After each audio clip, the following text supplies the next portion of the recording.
We all carry pain.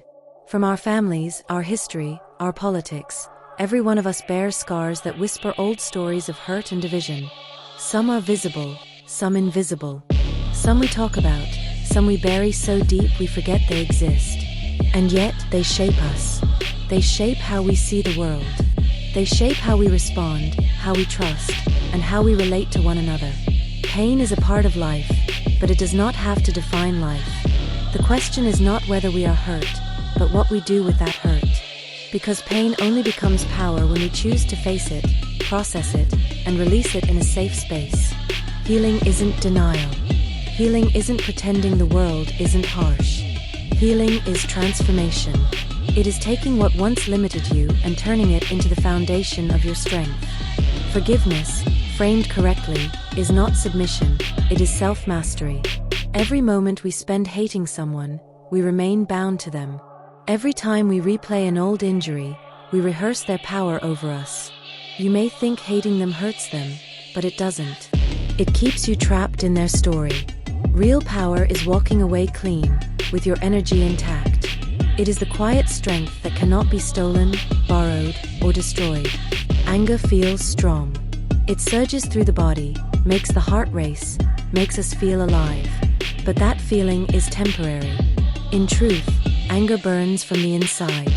It is a fire that consumes the mind, the body, the relationships around us. Healing, by contrast, feels quiet. It is subtle. It is the slow work of rewiring our minds, of calming our nervous systems, of choosing how to act rather than reacting. Yet the results are profound. Healing rebuilds the world, not with noise and spectacle, but with steady, unshakable power. This is not about politics. This is not about red states or blue states, left or right. It is about balance, emotional, biological, spiritual.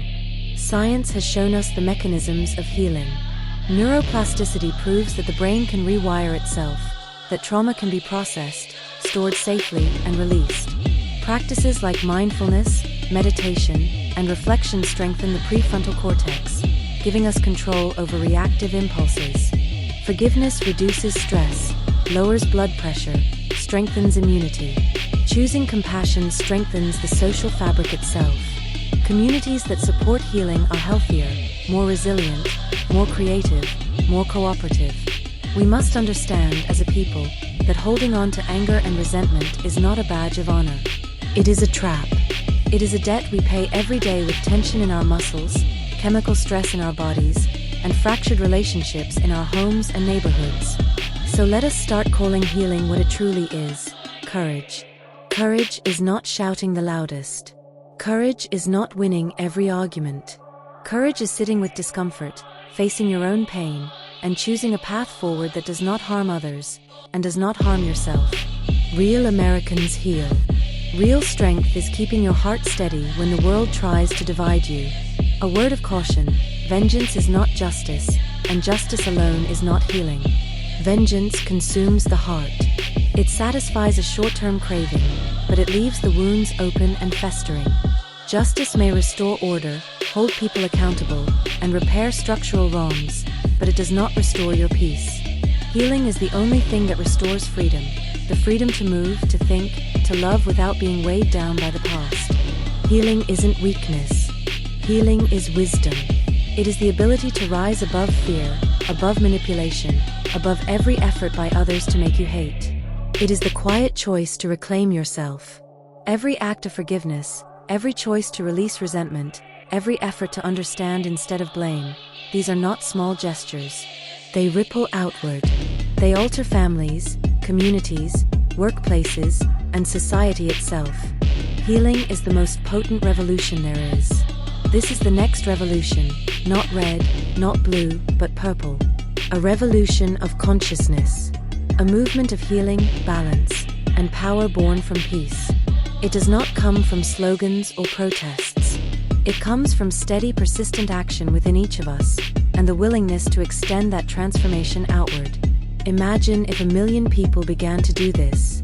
Imagine communities where anger was processed rather than shouted, where grudges were understood and released rather than passed down. Imagine a nation where dialogue replaced fear, where empathy became a strategy and compassion became the norm. That is not idealism. That is the science of consciousness, the biology of healing, and the wisdom of self-mastery in action. The world does not change when one side wins an argument. The world changes when both sides heal. When we understand that freedom is not about dominance, but about self-mastery. When we recognize that power is not the ability to control others, but the ability to maintain peace within ourselves and influence the world constructively. We are capable of that, individually and collectively. It begins with each of us making a decision to release the burdens of the past, to face our own hearts honestly, to forgive, and to extend compassion. That is true freedom. That is true strength. That is the power to heal. America, the choice is ours. Will we let anger define us? Or will we rise steady and clear and teach ourselves and each other the quiet, unshakable strength of healing? The world will follow, because healing is contagious. Healing creates peace. Healing creates power. And that is how we reclaim our nation, our communities, and ourselves.